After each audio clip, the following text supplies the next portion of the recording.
कि सबसे पहले उस खुदा का शुक्र अदा करता हूँ जिसने कलम को लिखने की ताकत बख्शी और लाखों करोड़ों दरूद और सलाम साक़ात आलम सल्लल्लाहु अलैहि वसल्लम पर जिनके हम उम्मती हैं।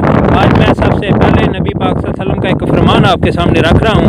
मेरे नबी पाक सल्लल्लाहु अलैहि वसल्लम ने फरमाया कि मुनाफिक की एक निशानी ये भी है, जब वो वादा करता है तो वादा खिलाफ़ी करता है, जब वो वादा करता है तो वादा खिलाफ़ी करता है, यानी जब वो वादा करता है तो वादे की खिलाफ वर्जी करता है। ये मेरे आका दो आलम सल्लल्लाहु अलैहि वसल्लम का फरमान है जो मैं आपको पढ़कर सुनाया। ये है, अब मैं वादे का मफ़हूम बताऊंगा, इसके मैनी क्या हैं। ये मैं जो मफ़हूम बता रहा हूँ ये उर्दू लुगत से के अंदर ये मौजूद हैं। जो वादे का सबसे पहला मैनी है उसका है इकरार, कोलो इकरार, ठीक है। दूसरा इसका मैना फ़र्ज़ की अदायगी का वक़्त। इसका तीसरा मैना मिलने या मुलाकात करने का इकरार।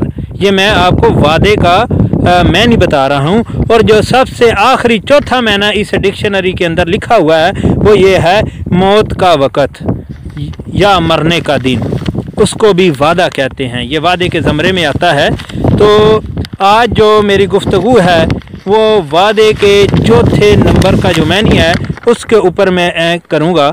मेरे अजीज़ व हम वतनों, वादे का जो चौथा मैनी है वो मौत का वक़्त यानी मरने का दिन है। इसको मौत से क्यों तशबीह दिया गया है, इसकी वजह यह है कि जब वादा यानी जब मुआहदा किया जाता है तो उस वक़्त पर वो वायदा को पूरा करना होता है। तो उस वक़्त जो मुआहदा किया जाता है उसकी उस वक़्त मौत वाक़िया हो जाती है, यानी वो चीज़ ख़त्म हो जाती है, इसलिए इसको मौत भी कहा गया है। तो अगर ये वादा, ज़रा समझिएगा, अगर ये वादा वक़्त से पहले ख़त्म करने की कोशिश की जाए तो फिर वो मुआहदा ख़त्म नहीं होता। हाँ, ये मैं ठीक कह रहा हूँ, ये फिर वो वादा ख़त्म नहीं होता, वो जो मुआहदा है वो ख़त्म नहीं होता, बल्कि इंसान की जानें ख़त्म होती हैं। क्योंकि वादे का जो मफ़हूम मैं अर्ज़ कर रहा हूँ उसके मैंने ही ये हैं कि मौत का वक़्त और मरने का दिन। तो कहने का मतलब ये है कि आज जो हुकूमत ने तरीक़े लब्बैक से जो वादा किया था, जो मुआहदा किया था, मुआहदे का वादा किया था, आज वो वक़्त से पहले ख़त्म करने की वजह से आज इंसानों की मौत हो रही है। मैं ये ठीक कह रहा हूँ, वक़्त से पहले जब मुआहदा ख़त्म हो तो फिर मौत होती है। अरे आप लोग ये साद रिज़वी को छोड़ दें यार, साद रिज़वी का क्या है। आप साद रिज़वी को एक साइड पे लगाएं। जो कलमा तैयबा रसूलुल्लाह सल्लल्लाहु अलैहि वसल्लम का उम्मती है, जो अल्लाह के साथ कलमा तैयबा पढ़कर हमने अहद किया है, जो नबी पाक सल्लल्लाहु अलैहि वसल्लम का कलमा पढ़ के हमने अहद किया है, उसका मकसद ही ये है कि हम अपनी जान, माल, औलाद सबसे बढ़कर हाँ सबसे बढ़कर नबी पाक सल्लल्लाहु अलैहि वसल्लम की इज़्ज़त की ऊपर बात की जाए। ये खाली साद रिज़वी या डॉक्टर असद जलाली साहब या सरवर कादरी या वो उलमा जो राय हक पर हैं या खादम साहब रिज़वी शहीद का ये मौक़िफ़ नहीं है, ये उनका अपना ज़ाती मसला नहीं है, ये हर उस मुसलमान का मसला है जिसने कलमा तैयबा पढ़ा है। और ये मदीने की रियासत की बात करने वाले को समझना चाहिए कि कलमा पढ़ने के तकाज़े क्या थे। कलमा पढ़ते वक़्त जब ये मदीना रियासत की बात करता है तो इसको ये जानना चाहिए, इसको ये सोचना चाहिए कि मदीने रियासत का मतलब क्या है।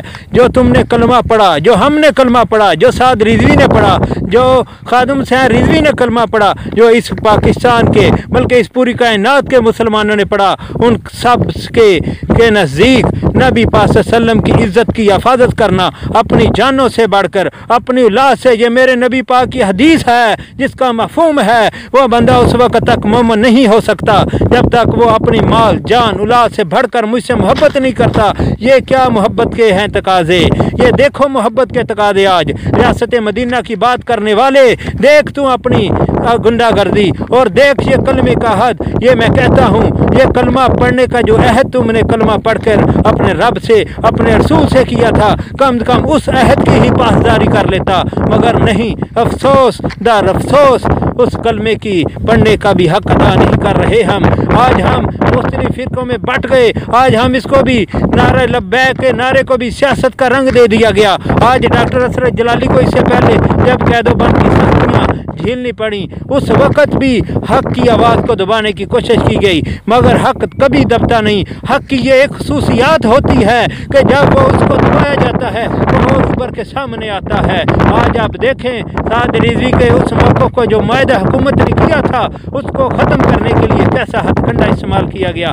आज लाखों मुसलमानों को रमज़ान का ये तोहफ़ा दिया अब मुल्क पाकिस्तान के हुक्मरानों ने। अरे तुम ये जो रियासत मदीना की बात करते हो, ये करते वक्त तुम्हारा कलेजा फट क्यों नहीं जाता जब तुम ये कहते हो कि मैं रियासत मदीना बनाऊंगा। अरे तूने क्या रास्ते मदीना बनानी है? तुमने आज रमज़ान आने से पहले मुसलमानों को जो रमज़ान का तोहफ़ा दिया वो देख चुके हैं, वो सब दुनिया देख रही है। किस तरह मुसलमानों को, किस तरह मुसलमानों के बच्चों को, किस तरह आशिक़ रसूलों को सड़कों के ऊपर ज़ोदो कोप किया जाता है। मैं एक वीडियो देख रहा था, उसके अंदर खुद पुलिस वाले अपनी गाड़ियों को आतिश लगाकर, आग लगाकर ये दाग करने की कोशिश कर रहे हैं। बैक वाले या आशिक़ रसूल दहशत गर्दी फैला रहे हैं, कानून को हाथ में ले रहे हैं। लानत है ऐसी हुकूमत पर, लानत बेहतर हो ऐसे इक़्तिदार के पुजारियों पर और उन लोगों पर जो रियासत मदीना की बात करते हैं। खुदा की कसम ये दुनिया सारी एक दफ़ा तबाह हो जाए, फिर दुनिया जिंदा हो, फिर तबाह हो। आका की उस कदमों की खाप पर कुर्बान जो नबी पाक सल्लल्लाहु अलैहि वसल्लम के कदमों के साथ लगी है। खुदा की कसम ये रियासत मदीना का जो तुमने लबादा ओढ़ रखा है, ये रियासत मदीना का लबादा उतार दो। मुझे कहने दो ऐ लोगों, मुझे कहने दो।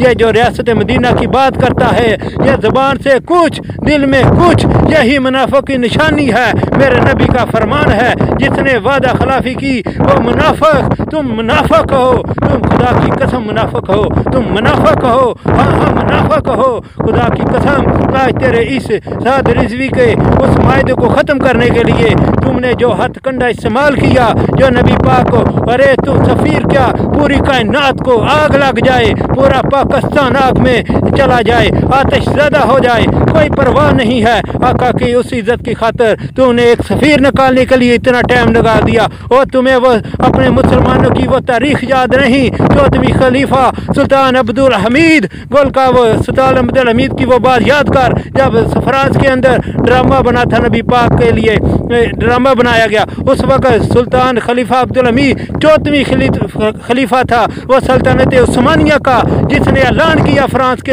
अपने फ्रांस के सफ़ीर को बुलाकर, अगर तुम ये ड्रामा नहीं रोकोगे तो हम जला दे